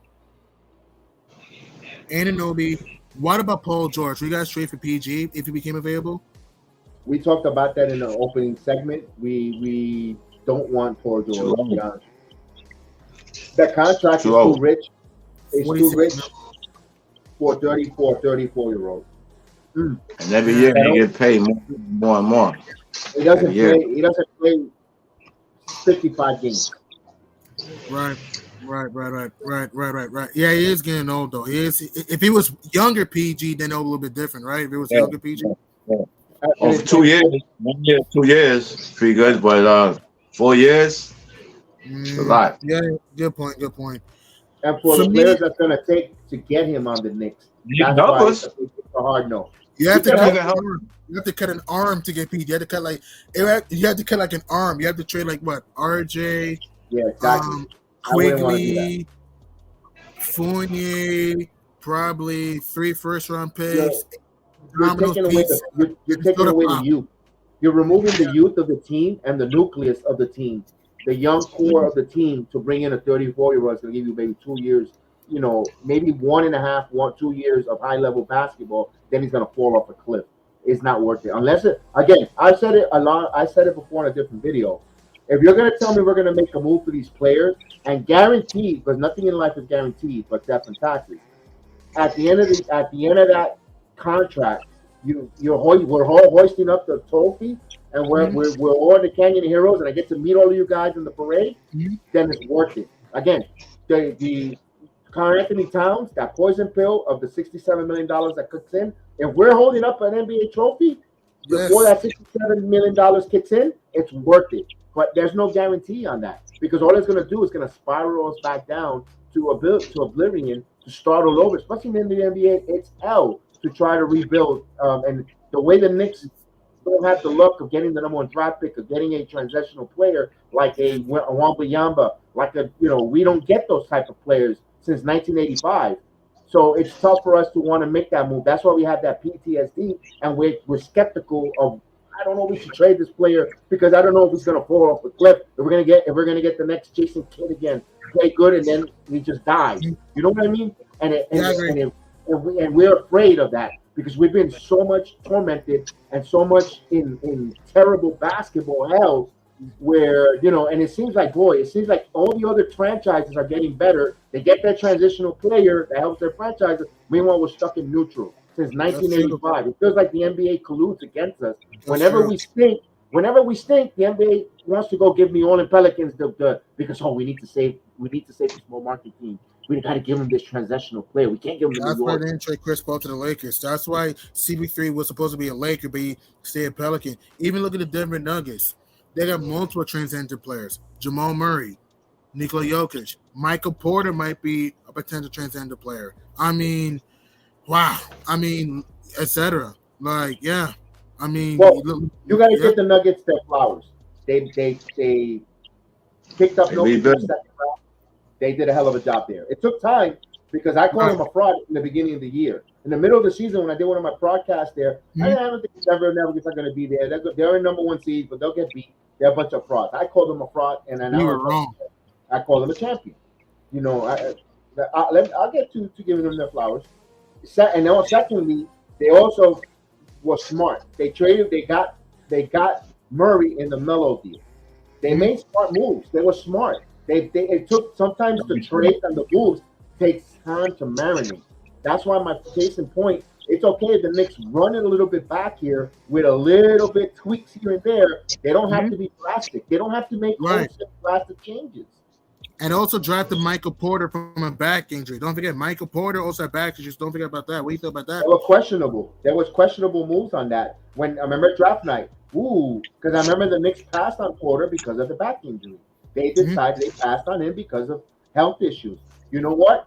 Looking at it now, a good move for Denver, because they could afford to hit or miss on that move, because they, but for New York, if he would have came here and he didn't give immediately dividends, he would have been considered a bust. He would have been in a Frankie Ntilikina category, because he didn't give us dividends because of the back issues. So certain teams could take that chance with an injured player, where the Knicks couldn't. And you know what? That's a perfect storm for Denver. Some teams fall into some perfect storms, man. It's true. I mean, and again, and trading for Aaron Gordon. They traded what? They traded Gary Harris to get an Aaron Gordon. They traded Monte Morris and a young player to get KCP, Kentavious Caldwell-Pope, another champion. They got Jeff Green, DeAndre Jordan, old but useful young players. Ish Smith. I mean, Denver built. I mean, drafting Christian Brown. I mean, to build and look where they are now. I mean, I want to ask you one question. I know we're talking about New York, but I want to talk about Denver for a moment. Do you think the Nuggets are a potential dynasty? Because you look at the age, Michael Porter, 24, Nikola Jokic, 28, Aaron Gordon, 27, Jamal Murray, 26, Christian Brown, 22. Do you think it's a potential dynasty with the Denver Nuggets, in your opinion? The youth is there, but we need to see it. You think so, Daniel? What you say, man? They're a good young team. They're gonna probably be there a couple of years, winning the championship. I think they play together. They play a lot of good teams in the West, so they're gonna be good. Let me ask this: do you know what was the ratings of the NBA Finals I never usually we hear that. Mum's the word. I don't think the NBA wants the Denver Nuggets in the NBA Finals because I think it's they didn't. I think it's a boring watch. I don't know. They're good fundamentally, but here's NBA tends to collude, man. I hate to say that. They kind of want the big markets, although besides New York, besides the Knicks, but they want all the other markets, all the marquees, all the stories. They want the storylines and the marquees there, but other than New York, they like that. I don't know if they want to see Denver back in the NBA Finals of Dynasty. I don't think that's a market that's appeasing to the NBA. But hey, San Antonio went on a dynasty, and they were one of the worst markets, and they surprised. They were there, and they couldn't. It's hard to beat them. The Twin Brothers. That's a good point. So you lean towards no. You don't think it'll be a dynasty, right, Kev? Lean towards I don't think so because you're going to see teams now want to gang up and beat the Denver Nuggets in the West or the throne. One thing about it, the Jokic deal, with the Joker, you're going to want to see guys, you know what? Now when they play them, teams are going to give them their best shots. And that's it's easy to get on top of the mountain, but it's difficult to stay on top of the mountain. It's true. Ask that to the Bucks and the Warriors and teams like that, and Raptors and Lakers, like constantly. Yeah, ask them. Yeah, I believe that team get another point guard. They're gonna be all right though. They do need another playmaker off the bench. The Nuggets have a lot of playmakers like Jamal Murray, Nikola Jokic, but they got to re-sign Bruce Brown. If Denver could just get another playmaker to help out Jamal Murray, and they're going to be good. But another guy that should break out for Denver, I think Michael Porter is going to have a big year. What do you guys think? I think Michael Porter's a big year. I don't know, to be honest with you. I don't know if he will or wouldn't, but with Phoenix now getting retooled with that big three, actually, with big four, because DeAndre Ayton, no matter what you say, he is a scoring center. All you need is to put some points up against Jokic, and you got all-stars in Booker, Beal, and Durant. That's a tough, that's why it's tough for you to say that Denver has a chance to get into a dynasty, because also you're still going to get the best shot there. I think Golden State's going to give you another shot there if Draymond decides to go there. If Portland puts up a super team, or that what we talked about earlier in the video, Sacramento building on something good there with a lot of picks and young athletes. So that West is not no picnic, and it's not a picnic. It's not an easy going there. Kyrie's trying to get going with a super team in Dallas. So there's a lot of bullseyes there for the Denver Nuggets to come out of the West. That's not going to be easy side of the conference to come out of. That's why it's tough for Denver. One thing I give Denver, they have to have home court. If they were to go out there and they get home court, because that is tough to play in that altitude. In Bowl Arena, it is tough to play in that building. Tell that to everything. The only team that won in Bowl Arena this playoffs was the Miami Heat, and they barely snuck out of game 2. Barely. Only won by 3 points, though. And you got to win over 50 more games. 50 games you got to win. Yeah, you have to. And Denver is going to have a tough road because even OKC is going to be better. You have Memphis will be Memphis. I know Job won't play the first 25, but they're not. There won't be no walk in the park. The Lakers, I don't think the Lakers will be great next year, but who knows? They might do something crazy. The Clippers, yes, they're injury prone, but like I said, I can't assume injury. We can't predict the future. Who knows? Maybe the Clippers might be healthy next year. Who knows? So it won't be easy for the Nuggets. And if the Nuggets get back to the finals, you got the Celtics, the Bucks. What was it the Heat get back? I don't think the Bucks. Yeah. You're putting too much pressure, too much flowers to the Bucks. They're about to lose Brook Lopez. I think Lopez, Middleton opt out. That's gonna be a new look Bucks team with a new head coach there. That's gonna. I don't think so. They're probably gonna be playing for maybe a play-in 7-8, maybe possibly 6. They're not gonna be the darling of the East, bro. Not with that. Not with that there. I don't know about the Bucks, dude. They need a point guard. That team needs consistent shooting. Their shooting is too They need a streaky. point guard. I can see that. Don't sleep on the Heat though. If you're the Heat though, I don't think they'll win next year. But if Miami can just get a guard, they need shooting. The problem with the Heat, why they lost in the NBA Finals, they overachieved as an 8 seed, get into the NBA Finals, second 8 seed to get to the final dance.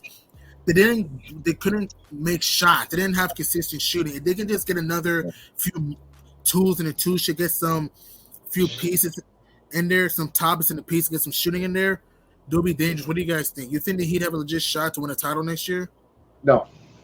Well, they have Butler just shooting most of the time. It's like you got somebody, and the guy, the 3-point guy, he was shooting most of the time too. But you need a forward or a big man down there to really get the ball. I mean, they'd have kept feeding to the center, which he was doing pretty good. Then they were feeding them. Yeah. Yeah, they stopped feeding the ball. Once they did that, that was it. Mm-hmm. He was taking the big man all day, but it's just like he got in foul trouble once he left. That was it. The ball game was over. What's going to hurt Miami is that they 82-game season. Yeah. They don't have a young, up-and-coming guy to run the point. Kyle Lowry, before the postseason run, they wanted him out of Miami. They had first round ticket. They had a first round ticket out of the city of Miami. They didn't want him there. We call him lazy, call him fat, call him old. They go on this nice run. They might not even get Matt Strus coming back. Remember, he's a free agent. Also, Gabe Vincent is a free agent. Now, Miami, one thing that you can never count out is Pat Riley to bring in pieces in to make the moves to get the right, get away from Tyler Hero, bring in someone there with big name marquee into Miami, along with Butler Adebayo. Also, maybe finally, they get something off the bench from a healthy Victor Oladipo coming back. He is a world of talent, but he cannot stay healthy for Victor Oladipo.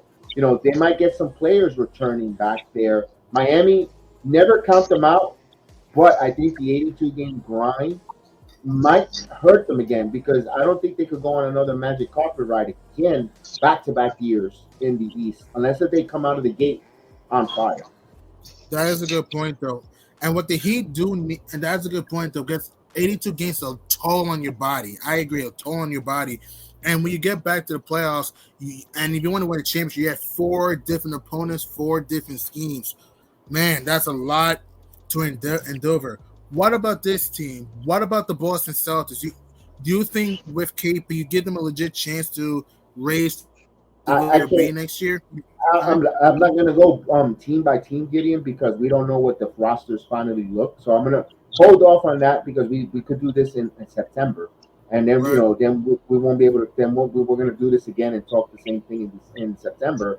We're in June and we don't know who's signing, what trades were made, what the final rosters look like, financial constrictions. So I don't want to go through team by team now, hypothetically, who's going to be in the postseason and stuff, because we don't know what the rosters, we don't know injuries, we don't know what's going on. So I want to hold off on that there, Gideon, because we're premature here. Let's talk about these right now, the current free agency and trades ability, which we think we've almost wrapped everything up in a heartbeat. Let me ask you, Gideon, your chances of Joel Embiid being moved by Philadelphia now this season, not next, this summer.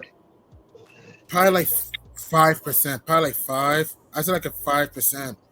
Look, I don't think it's gonna happen, but I said like 5%. Unless like maybe Harden bounces from Philly, unless Harden like packs his bags and leaves, maybe Embiid asks for a trade.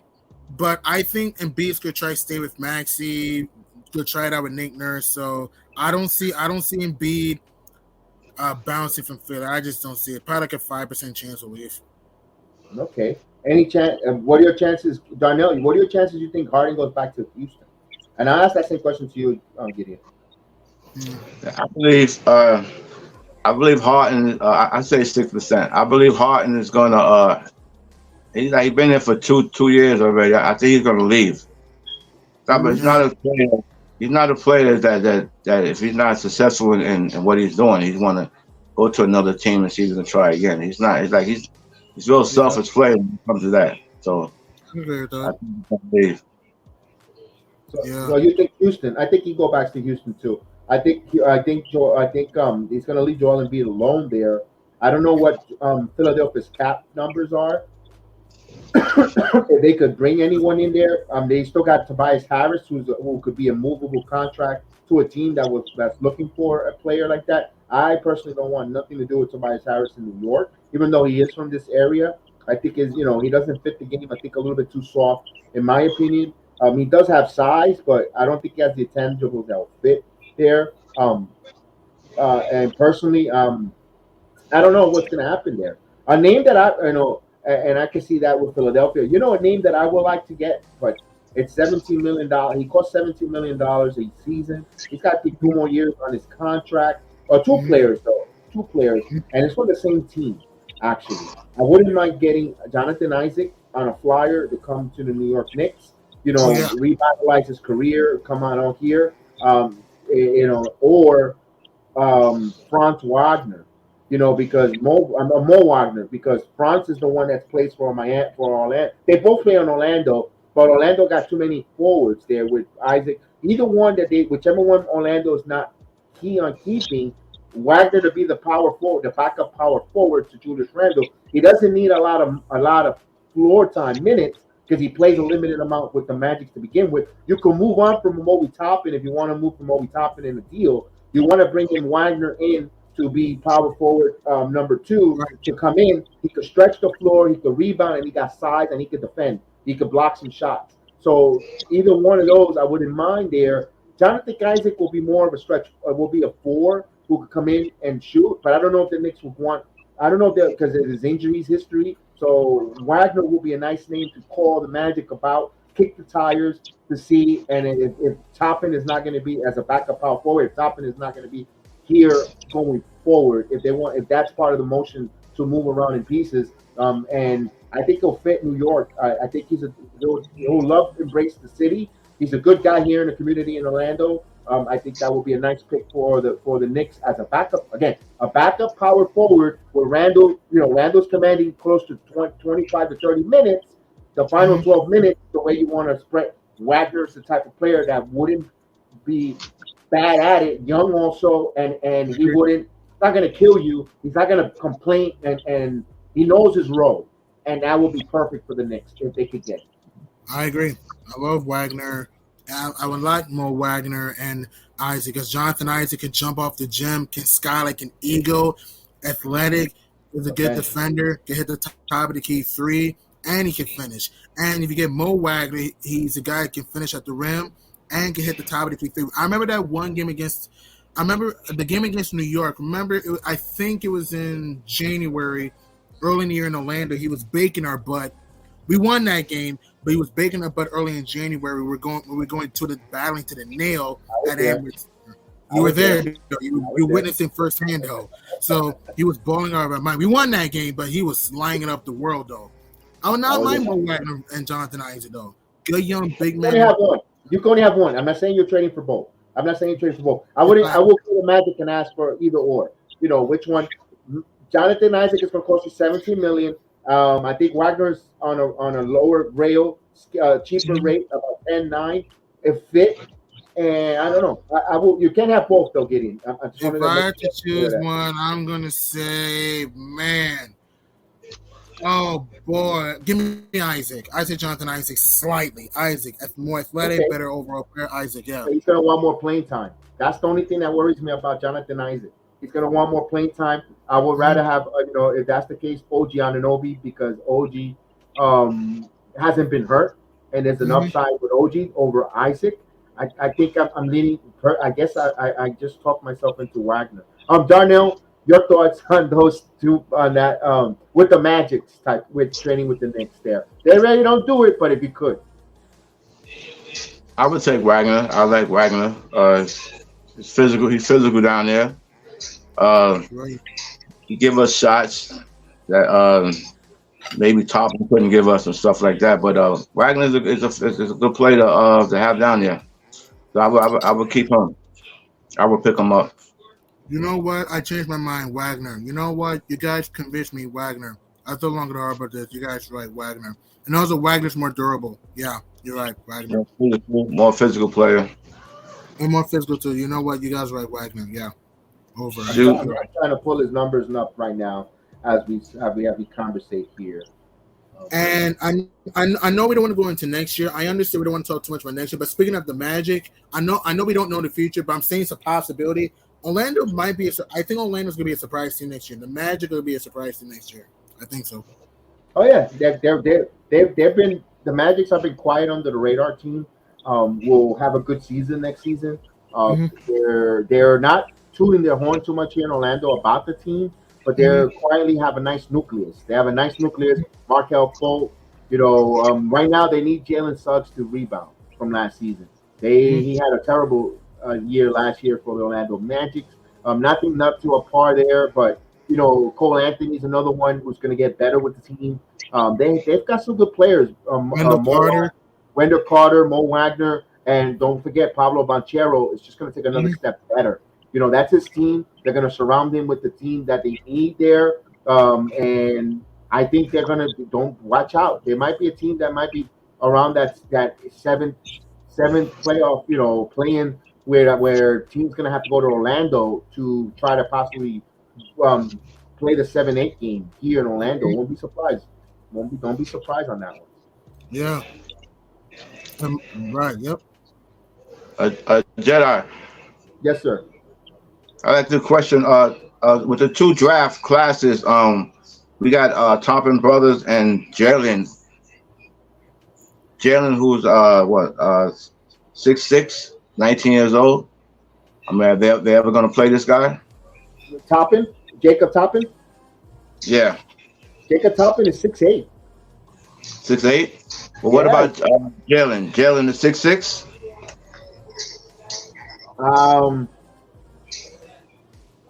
You know what? Let me look. Let me pull that up.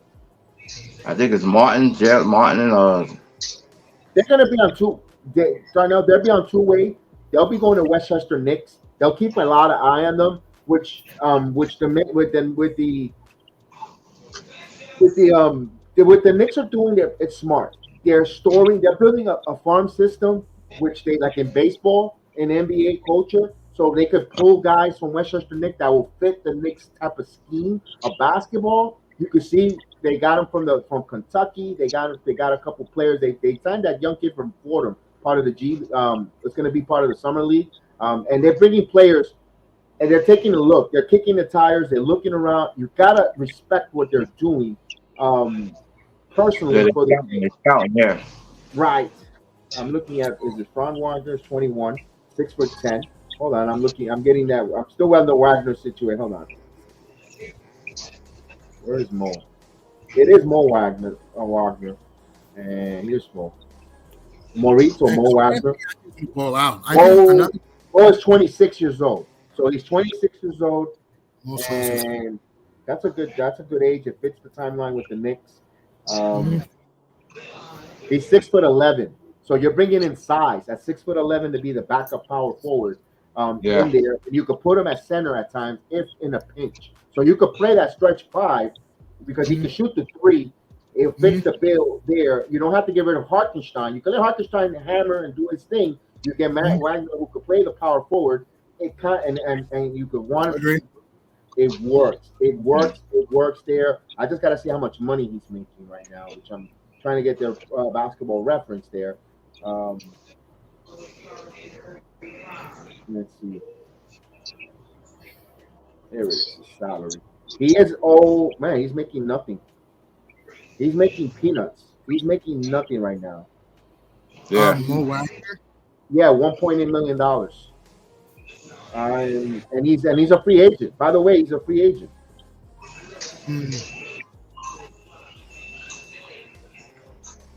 Coming in now, boss. He's a free agent. Did you hear me? Okay. Nice. Yeah. Yeah, I can. Yeah. Nice. I think he's gone. I think Mo Wagner is probably gonna be gone this offseason. I think he's gone. Wow, you know what? I wouldn't be surprised if he gets a Hartenstein number from a team.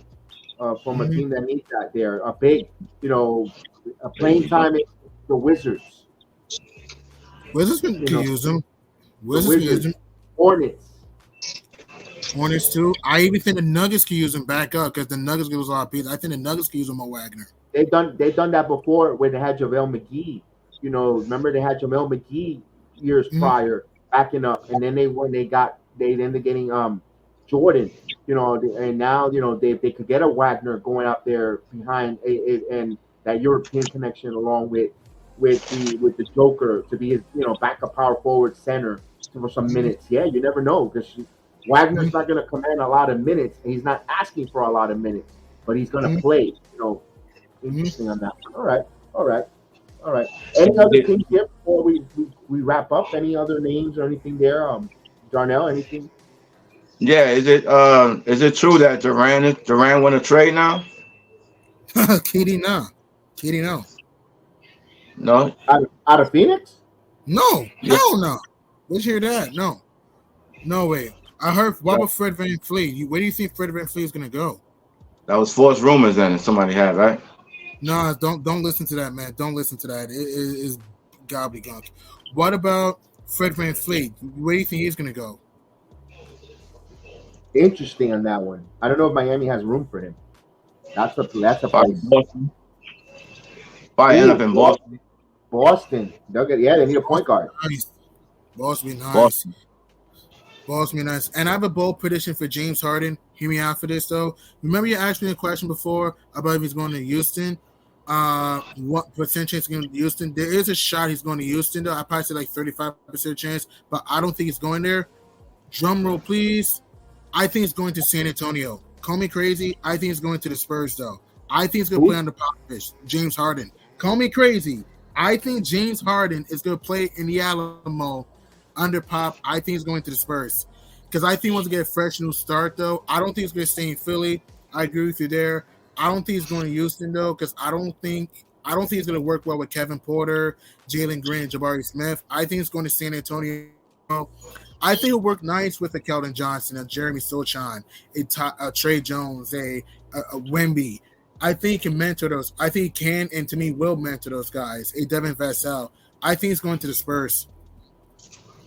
But they have the ball a lot. Then they're gonna complain about that. He's coming with the ball a lot, and he could play me. I know he could play me. I know.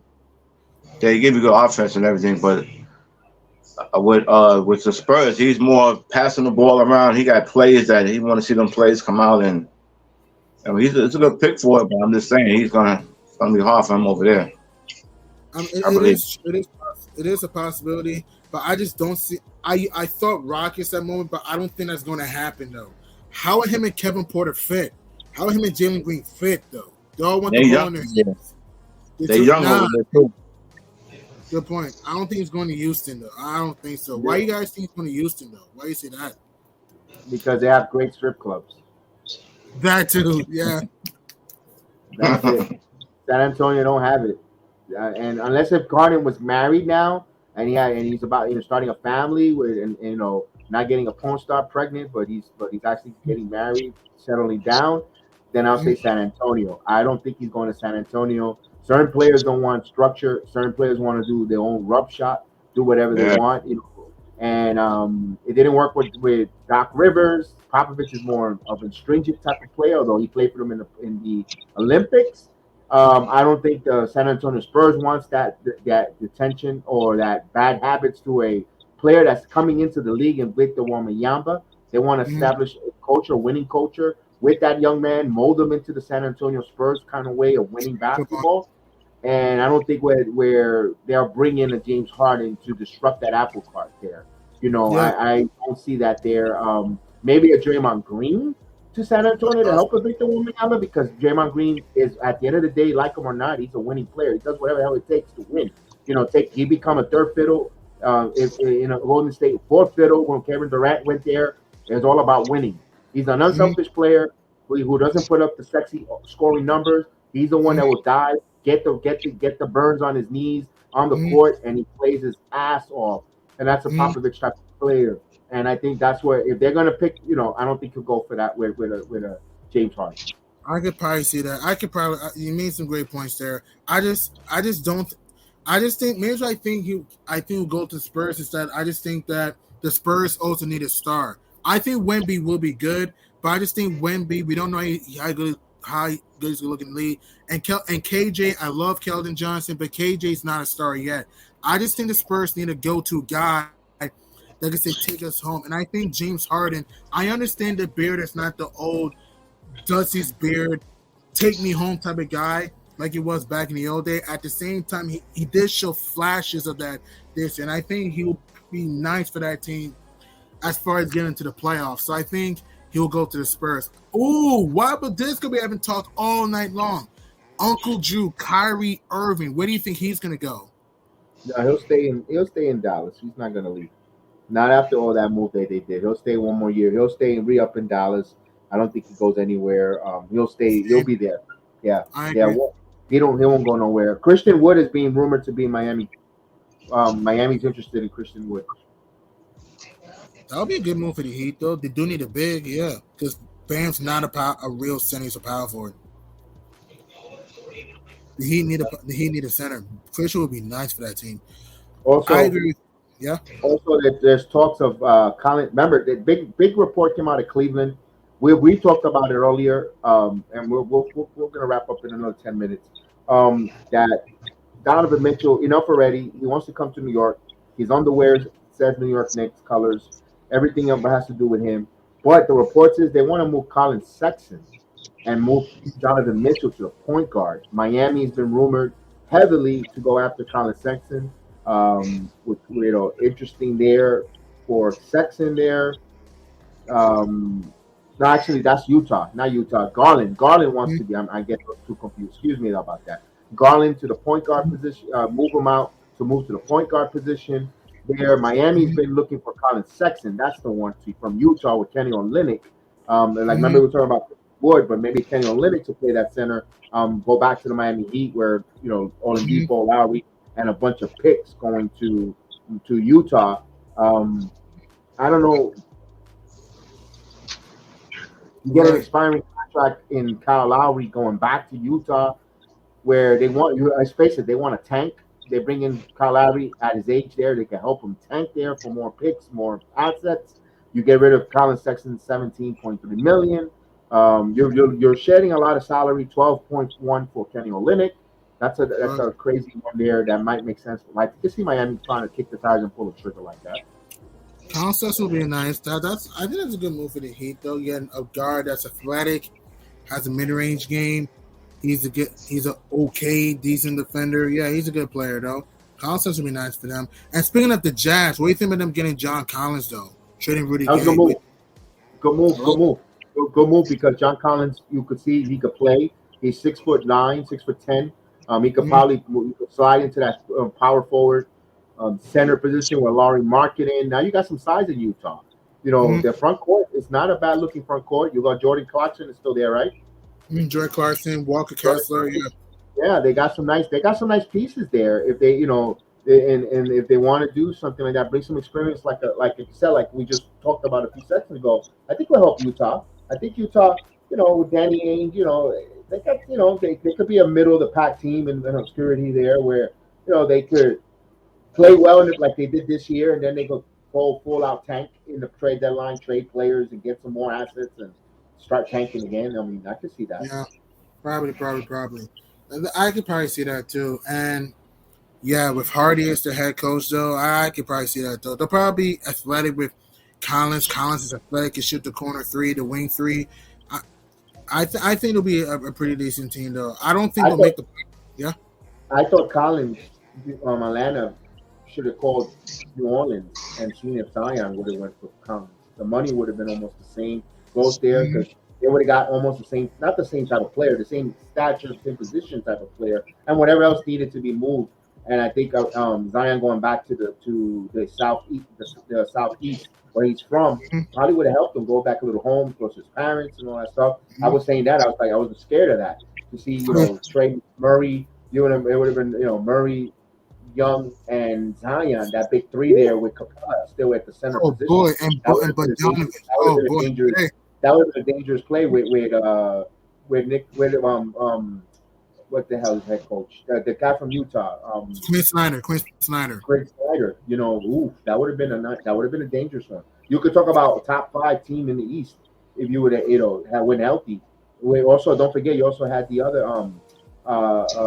Hunter, the defensive player, the one that went in the draft. So DeAndre, there would have been a nice little rebuild for Atlanta back into this, where they could have been retooled quickly with just moving Collins and maybe whatever else the salary. And that would have been a real one there. So I'm surprised they never thought about it or kicked the tires on that. That's a good point. Run to the guy from Portland. Are you talking to the guy from Portland? Are you talking about Jeremy Grant and Cam Reddish? I'm talking about Leonard. Who? Karan Leonard. Lillard? Karan. Yeah.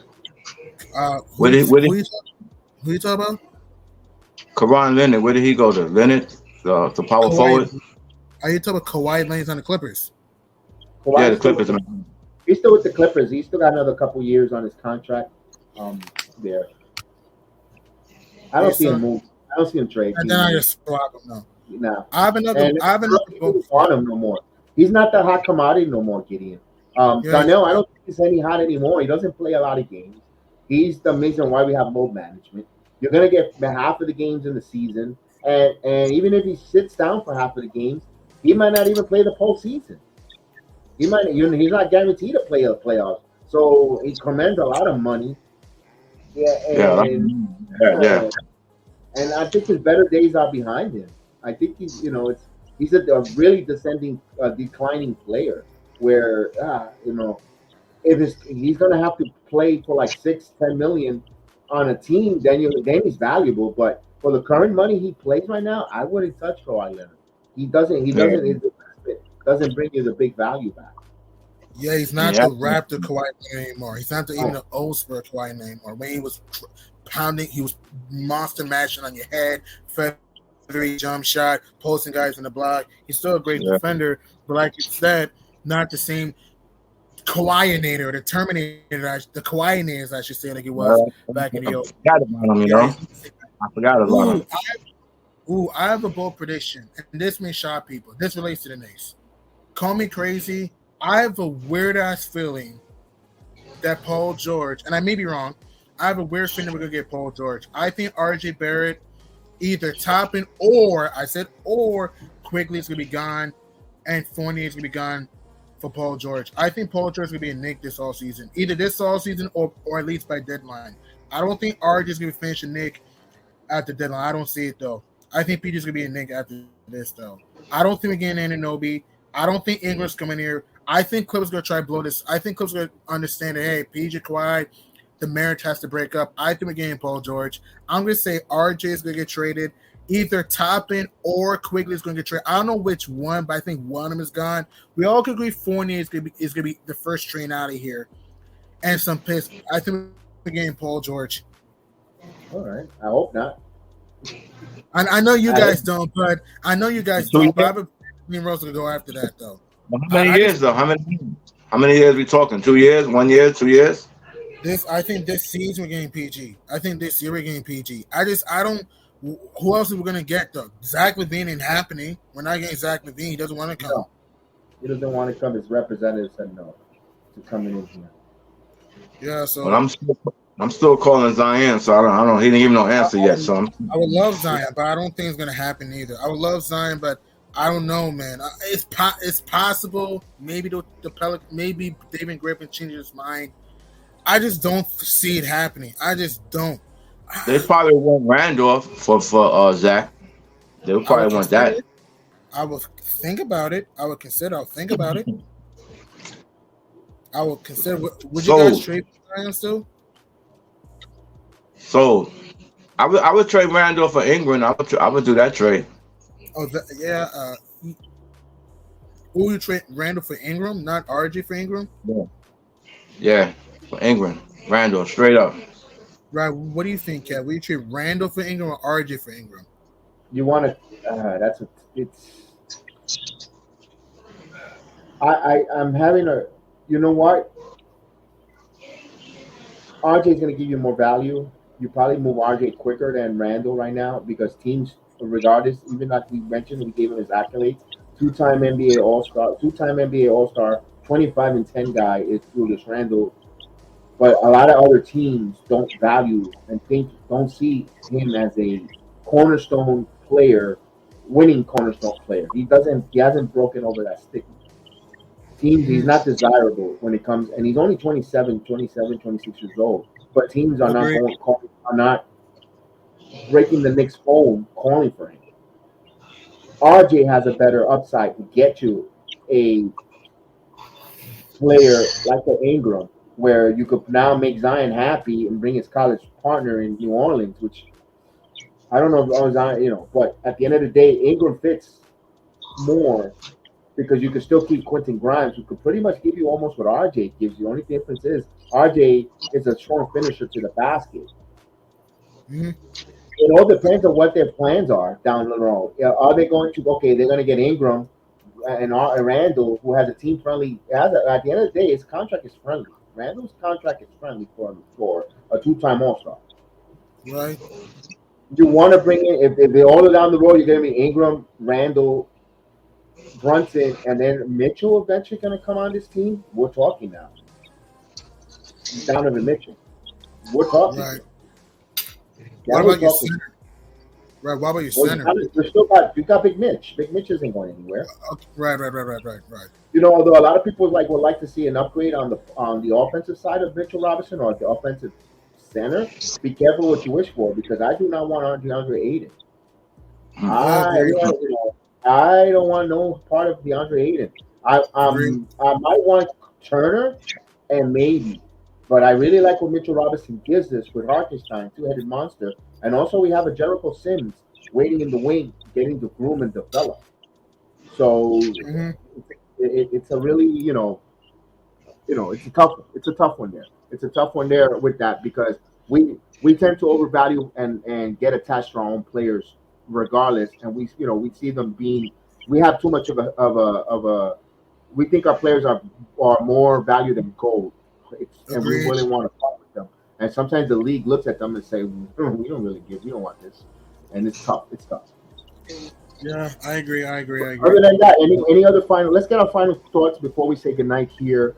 First of all, I want to thank you guys for joining me on here to talk a little bit basketball there. I know Chef Dan is working, and Chef Dan is not big on the 2K hyperboles or the rumors of trades and stuff. Which understandably so, it's all hearsay, but we're having a little fun on a Wednesday night before. And thank you guys for it. Darnell, give me your thoughts here. What do you want finally?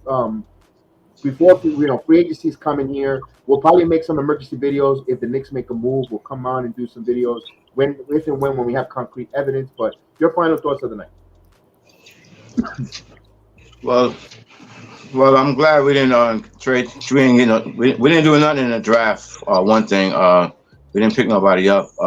We got two 26 pick. That was pretty good. The brothers, Obi brother. Then we got the other guy. As far as the Knicks, we're gonna be all right. We just gotta gel together and. As far as Randolph and I'm glad they got the surgery and he's all right.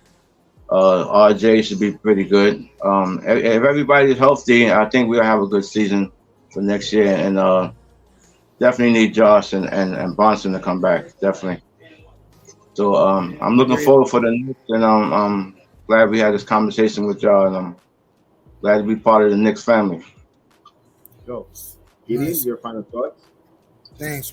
Thank you, Kev. Nice to meet you again, Donnell. Nice to see you again, Kev. Thank you for everything.